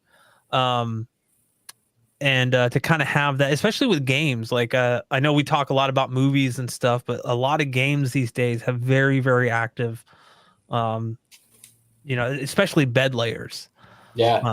And even more so, like I think games are actually utilizing height channels better than a lot of static mixes in movies, because they're dynamic. You know, like it's something to like stand next to a waterfall and be able to hear the waterfall falling down behind you, and as you pan the camera, it like changes position. Like that's just super cool. But yeah, like you said, that the higher like SPL, like just feeling that power, definitely well, it's getting more towards that like cinematic feel, right? You know, like sitting in the IMAX, sitting in the movie theater. I mean, you know, speakers that they're using in these professional theaters are, you know, horn loaded, right? They're usually pretty efficient, big giant boxes, and so something like that, but somewhat manageable in an average. Well, what I noticed right away with the T65s is how much more efficient they were, and how much more sensitive they were, because on my Pioneers, for instance, I think I had to, because I calibrate at reference level. So like I was having to boost the Pioneers 2 to 3 dB most of the time. Whereas like these, I'm like down like -4. You're cutting them. I'm cutting them because they're just too, like, I think out of the, like, with no EQ or anything, they were measuring like 83 or 84 dB at 0. And I was like, okay, I got room. You know, like definitely got that headroom. So yeah, watching stuff like Top Gun Maverick is like a completely different experience. Oh hell yeah. With these, it's insane. Remembered earlier, there's I have a clip on my hard drive from the movie Unbroken. You guys watch that? There's like a scene, I haven't watched the whole movie actually, but there's a scene where they're like dropping bombs, and then a crazy dogfight breaks out, and so you know, he's trying to like repair the bomb bay doors because they got like shot up and everything, and just all the whizzing around, you know, stuff moving in the background, and it's like it's all over the surround channels. It's really, really fun, really, really cool. I'm gonna have to add that to my list. The closest, I haven't watched the whole movie. I hear the rest of the movie is like kind of brutal because he gets captured and stuff. It's like a World War II movie, right? So yeah, I don't know about the rest of it, but I do know there's a cool bomber scene. Do you even have those T107s in your listening room right now? I don't have them in the listening room yet. We just got a couple in so far. Yeah, they're monsters. I haven't broken my. I don't even know if I can fit it in the listening room. Like that thing is so massive. You'll have to build a separate one just for theatrics. Yeah, just for theatrics. Oh my gosh. Yeah, speakers get bigger. Like there's even like some subwoofers I can't fit in my room. Like even if I took the door off the hinges, I'm like, this isn't going in there. Like I can't. Not happening. Not happening. I don't want to take the door off the hinges if I could help it. Yeah. And I just always rethink decisions, right? Yeah. Well, I'm just like at that point, I'm like, you guys aren't getting this back. I hope you know that. Like you're not. It's this is mine. If I have to modify my door in any way, get these in, they're like, that's fine. But no, I was just thinking of like an old demo I used to use and I haven't used in a while. You guys ever heard of a little indie band called Godsmack? You remember that band? Yeah. So they on the Changes DVD, they had a drum battle between Shannon Larkin and Sully Erna. and to listen to that really loud was an experience because That they was kind of go pretty cool. They go back and forth. They play some kind of some classics too, like from like other bands, like "Walk This Way" by Aerosmith. Oh, sweet. I think it's the like the kind of drum breakdown middle solo in Tom Sawyer. Uh-huh. So like there's a bunch of like little things in there, but like it starts out like it's about 10 minutes long, so it's a lengthy one. I normally try to keep my demos under like 5 because I've been to some people's houses where it's like, okay, we gotta shoot a video. I don't know if we're doing this or that's like, are we gonna just watch Titanic the whole movie I or just want to get some like, tacos or something. yeah, or like... Jimmy John's is around the corner. We could just grab a Hunter's Club or something. But yeah, like that's another cool. I don't think it ever got an HD treatment. Yeah, I used to have like a Excel spreadsheet of like timestamps of like all of this stuff, and it's on a hard drive somewhere. Probably never gonna see the light of day. See the light of day. Oh, that's awesome. Yeah, that what was it? It was their first album, like a self-titled album, and it had the girl on the front of it. The goth girl. I call her the goth girl, but like it was like a staple of CD collections when I was growing up. Like, you know, every CD book had that Godsmack album in it. Whether you listened to one song or the entire album, you know. Yep. Two kinds of people, I guess. Yeah. I mean, I remember that whole album. There was in one of the bands we covered quite a few of those songs off of that album. And I just remember I played guitar in that band and not drums, and I was like, can we just put everything in drop D and like they were like drop D, but then like tuned down like 8 more steps or something. Like I just or no, maybe that was Limp Bizkit. I don't remember, but it was Wes Borland. What are you doing to me? Yeah. I just I think that the Changes DVD though was it was more of like, it was kind of a documentary / concert, so it was like interspersed with like behind the scenes stuff of like them, and I it was cool, but I'm also like, I really don't care. I just want to see the concert. Like I don't really concert, it'd be cool if they had like a behind the scenes separate from this, but just give me the concert. Right. I'll watch that. I mean, I'm a big behind the scenes guy, but you know, I know like Metallica tried something with Through the Never where it was like a movie mixed with like a concert. And I was just like, just give me the concert. Like I don't care about Harry Osborn going off and doing this thing with you know. What was the one with Iron Maiden where like the entire band and the road crew and everything, they all get in like a 747 and the singer like pilots them all the way around the freaking world, and they just like hit a country and like play a gigantic Iron Maiden show and then load it all back up in a 747 and take off. And then like I remember I watched it once. I don't remember what the title was, but I always thought that was like, okay, this is like the ultimate rock band. Like their singer pilots a massive, you know, jet and like flies everyone everywhere, you know. It was like, I think it was from, are you talking about the one from 2009? It was like, I think it was Flight 666.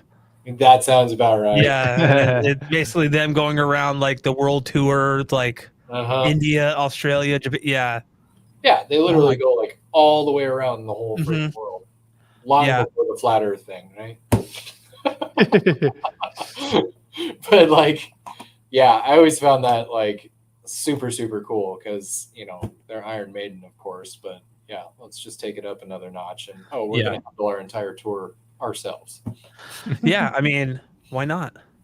Why not? There's a lot of good like movies with bands out there. Movies with I thought I said it the other way around. Dyslexia for the win. For the win. But yeah, it's hard to find like a good mixed concert, you know. Speaking of Unbroken, I just want to go back to that real quick. Joel says my AVR used to crash on that Unbroken scene. Too much going on with my inefficient speakers. Pushing me to get separates after that. Yeah. It is a pretty intense scene. It's one hell of a demo, that's for sure. Yeah, I mean, gosh, it's taken me so long to actually be able to get to a point where I can drive 4-ohm speakers.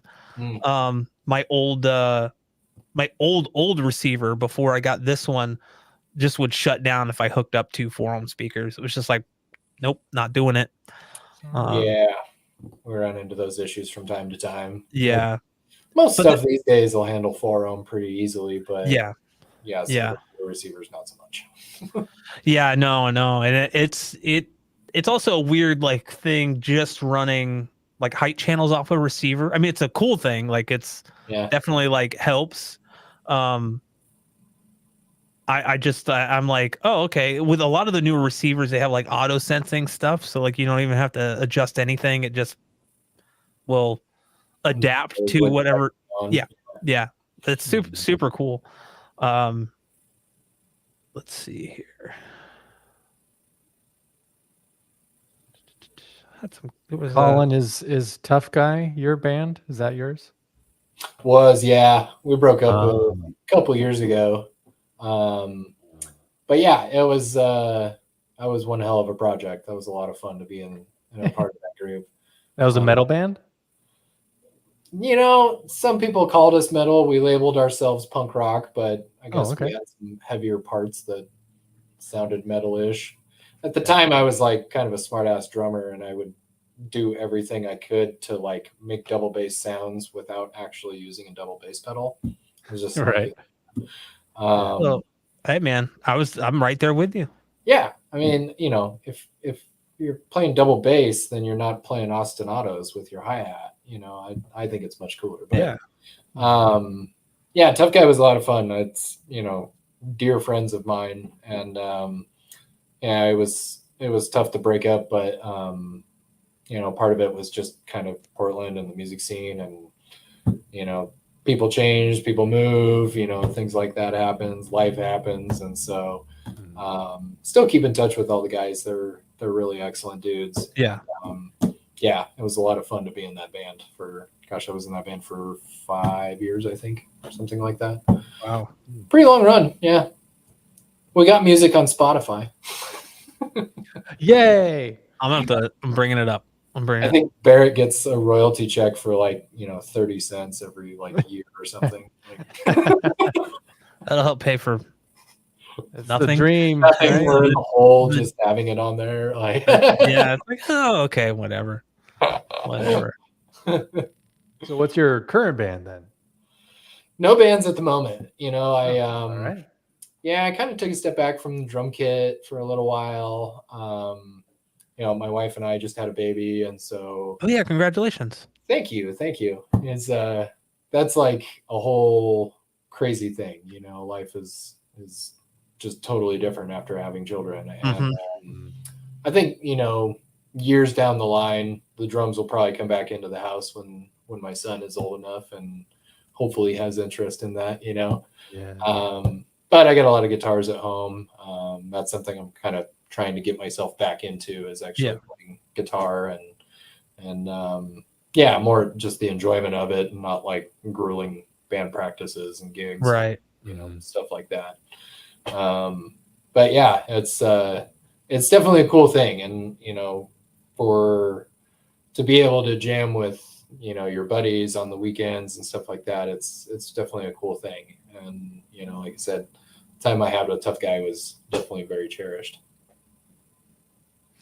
Are you secretly recording your solo project like David Grohl in the first Foo Fighters album? No. Recording was like my least favorite thing to do, to be honest with you. Oh yeah. I tried the whole studio thing for a while and like did not get very far with it. Yeah. I was spending more time on my computer than on my drum set. Like there's a problem there, right? Yeah. Why is it like before you hit record, you can do something perfectly, and then as soon as you hit record and you hear that click track, you're like, all right, well, I already fucked up. So I'm gonna start over. Especially with the first EP that Tough Guy did. I mean, you know, most of it was like pretty easy punk songs.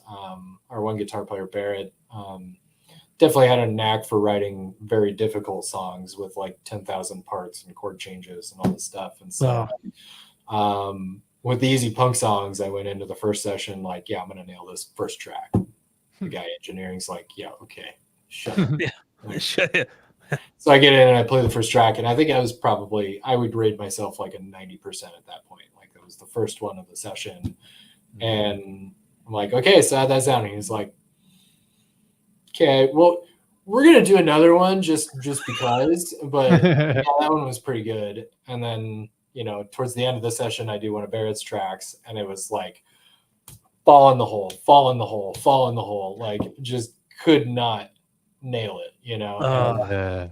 One of those songs actually I screwed up, and we didn't catch it until we were doing the guitar tracks later on. And it was like, hey dude, there's a verse missing here. Oh.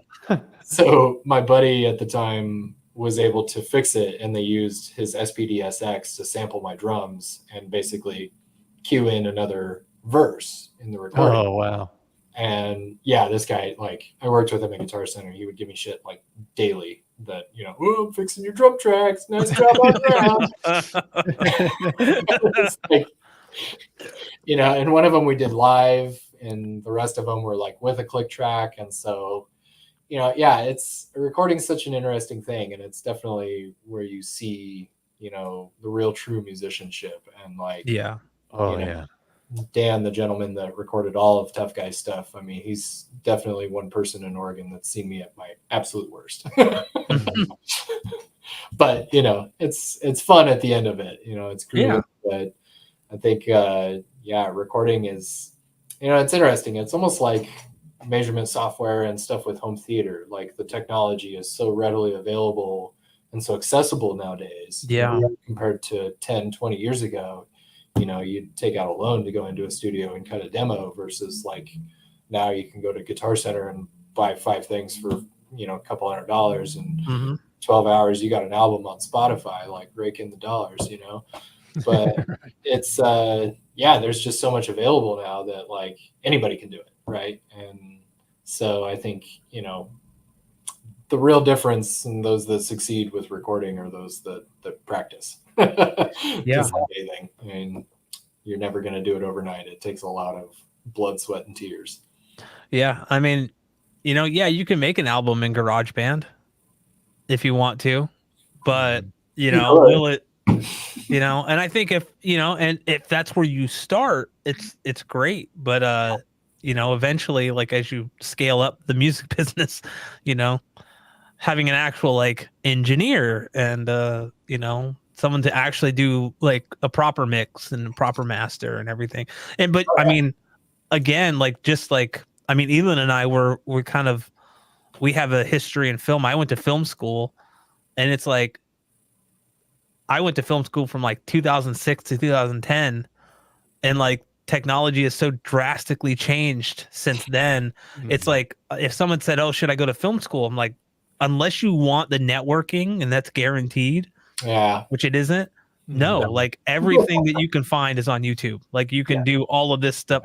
In fact, save your money, buy a nice camera, buy some nice lighting, like watch a bunch of tutorials, and like you'll get there before, like go shoot like 5 movies before, you know, and like there's your film school. You just figured it all out.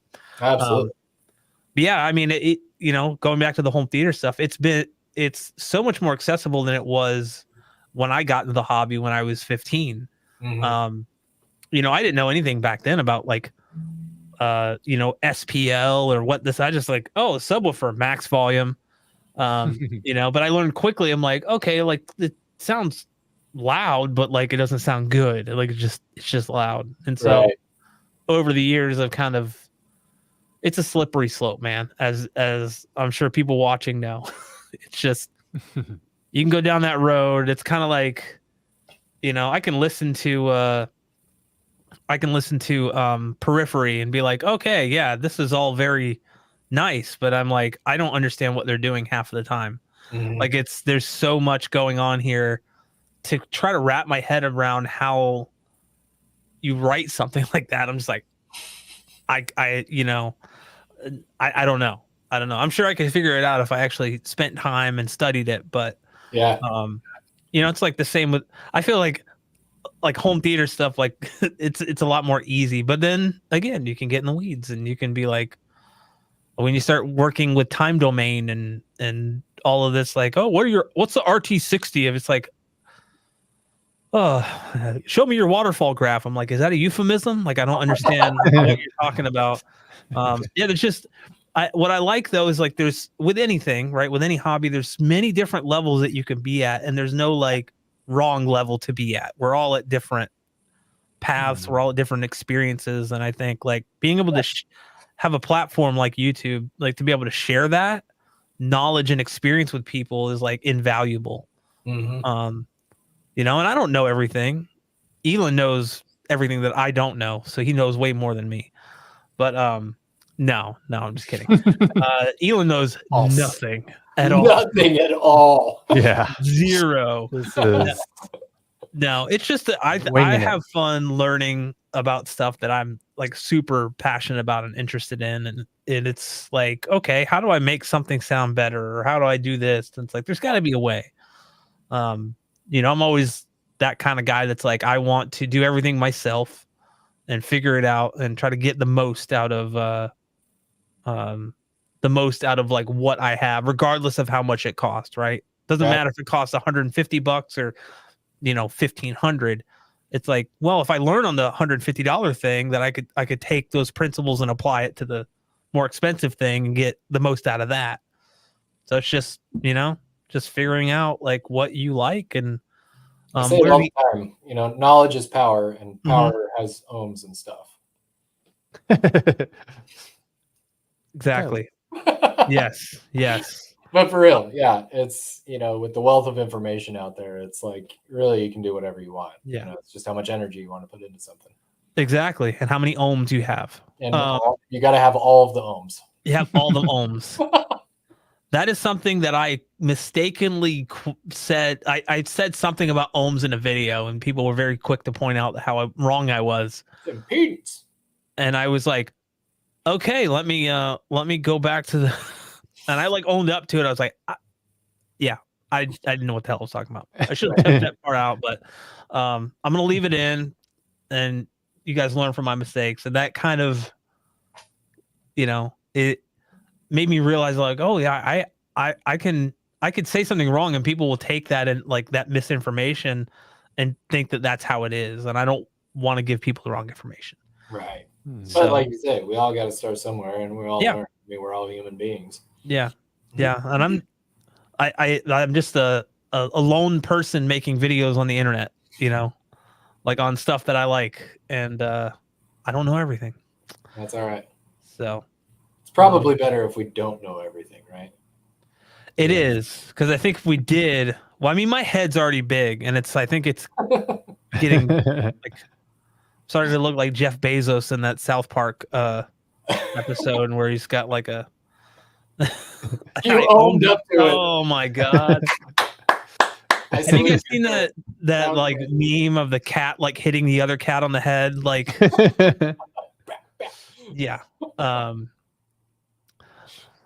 yeah, this was a lot of fun, guys. We're kind of at our 2-hour mark, or a little shy of it. Do you guys have anything? Like, we could wrap it up here. Quickly, if anybody watching has any questions, feel free to ask away. We'll try to get them answered in a little rapid fire round. Also happy too if, you know, people want to come to us directly. You know, our phone number. That's one thing I love telling customers and potential customers is that if you call Aperion Audio, you're going to get an actual human on the phone. Sometimes it's human. And you know, it's one of those things when you get into frustrating call, you know, automated things, you wait on hold and stuff like that. And sometimes, you know, we don't answer, and we actually call back on voicemails. So leave us a voicemail. We also respond to emails too. It's a cool thing. Seriously, you know, we love chatting through systems. We love talking shop with customers. You know, I encourage people. I mean, I get people all the time that, you know, give me a list of gear and say, what super tweeter do I get? You know, and it's like, well, let's talk about what you listen to. You know, what do you like? You know, what do you not like? You know? Yeah. And like I said, we're very customer service oriented and focused. And, you know, if you if you enjoy what you do, it's easy to talk about things and be a cool human, right? Absolutely, for sure. I had a recent thing where I had to call a hotel I was going to stay at, and talk about like just testing your patience. With the Yeah, amount of automated bullshit you have to sit through to try to get to an actual, like, I just want to talk to someone at the front desk. That's it's all I eternal. want to do. Yeah, And it took me like 15 minutes to finally get to them. yeah. I And get approached by companies for, automated customer service and that sort of thing, Yeah. like, all the time, and I'm like, oh God, no! I wouldn't. No, why would I do Yeah. that? no That's thanks. terrible. No thanks. No, That's honestly, like, having like a good customer service experience and having like working with a company or buying from a company that will stand behind their product, like that's like worth its weight in gold yeah, these days. And a lot of companies, I mean, we see it in every industry, but like many companies, they kind of give you the runaround where they won't want to honor the warranty for whatever reason, or blah blah blah. And yeah, we've all been there, and we've all heard horror stories, and some of it kind of makes a big stink, and others don't. But yeah, to have like be able to speak to an actual human. I mean, how many guys do you or how many people do you employ? Like, do you have on staff, if you don't mind me asking? Oh, we got a small crew of customer service team that handles inquiries and things like that. Yeah. A lot of our team works remotely, just through the pandemic and all the changes that happened with business throughout that. But yeah, like I said, it's a nice tight group of individuals that we're just here to help people, and like I say, answer the phone usually the first time. Sometimes I mean, so if I call at 3 a.m. no, not happening. We're gonna ignore your call. Yeah, please do not call at 3 a.m.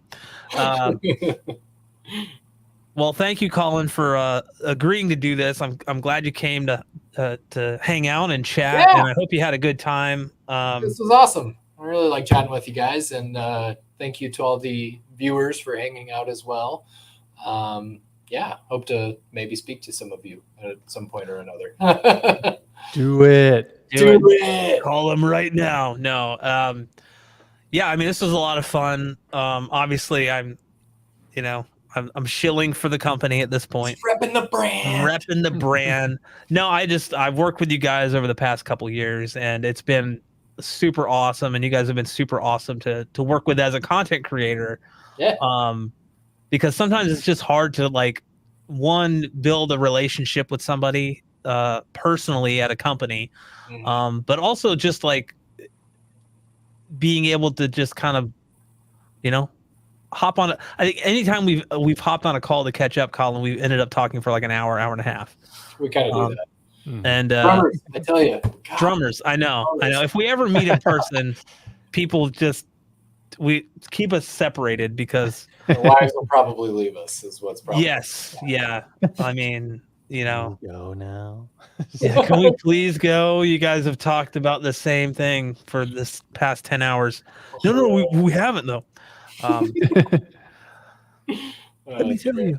But yeah, again, like, it's just been a super awesome time having you on here, and who knows, we'll have you on here again one day if you're up for it, and definitely chat about more stuff. And I know you guys are coming out with some new amps. The new, I think you mentioned it. New high powers, crazy. You got some new speakers as well, right? It's a couple of the new higher, like the more 2-channel hi-fi centric. Yeah, our grandest line. Yeah, they're pretty stellar speakers, and like you say, dedicated 2-channel. We're not necessarily doing a center channel or surrounds, but just straight up bookshelves and towers, and amazing bass response and amazing high frequency as well. Awesome. Yeah, and they have some really cool finishes, right? Like they're finishes are to die for. It's like a gloss opal, rosewood, and then a blue color that they are right there. Yeah, the rosewood is pretty gorgeous. Wow. Wow. I like that. That looks super cool. Yep. I'll take 12 of them. And then towers, I think, are probably within the next year or so. We'll have tower offerings for both 6-inch and 8-inch. Wow. Awesome. Yeah. Very cool. Well, Elon, do you have any closing comments? Yeah, well, thanks, Colin, for joining us, of course. I mean, obviously, I would be somewhere in my YouTube journey had I not gotten in contact with, or had Dallas and Colin not reached out to me when I was only, a couple thousand subscribers. A little channel. Yeah. Yeah. Totally. I mean, because so I owe a lot of my progression into home theater and having other companies take me more seriously after having reviewed Aperion audio stuff. Hell yeah. So I will always be forever in Aperion Audio's debt to some degree. So I'm very appreciative of their generosity. Oh yeah. Well, cool people and cool speakers, they go together, right? Yeah. And likewise, I mean, you guys, I don't even remember how big my channel was at the time when you guys reached out, but yeah, I mean, if it wasn't for you, it's cool to see channels blow up too. Yeah. I mean, I'll end this with my little comment. I just want to thank everybody watching on both Elon and my channel. I actually recently hit 20,000 subscribers. Nice. Which is a pretty big milestone. I never thought I'd hit 1,000, let alone 20. Yeah. And here I am, and I'm finally back to making content on my channel. Again, I currently have 6 videos in my edit bay or in my editing program that I need to cut together and release. So I'm pushing for 2 a week. And we got Theatrus unboxings and overviews and the really kick-ass speaker stands that are a lot heavier than I thought they'd be. Man, they are heavy duty. Yeah. But yeah, just a bunch of other stuff too. And updated calibration tutorials. They're coming. Cool. So, and yeah, education and product review and good stuff, man. Yeah, all good stuff. And great. And a lot of Aperion stuff coming.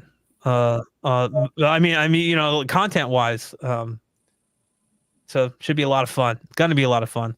I know I'm enjoying it.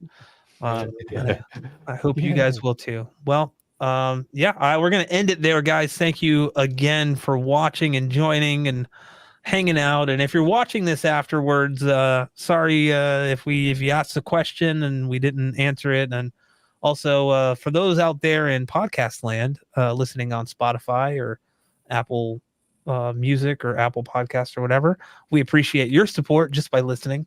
Elon, do you see how many downloads we have per month or how many listens we get per month? Yeah. Cool. So he knows. I don't. But do you have an average for us, or is that too much? Here, let me look. He's crunching the numbers. Yeah. Podcasts. Well, I can say that from when we started, we're almost at the milestone of 1,000 downloads. Nice. Total we're or per at, month? We're at total. We're at 899. Nice. Close. Thank you close, for man. that. Yeah, we're almost there. In the last 7 days, we've had 31 downloads. This past 30 days, 122. Nice. So awesome. Good work, boys.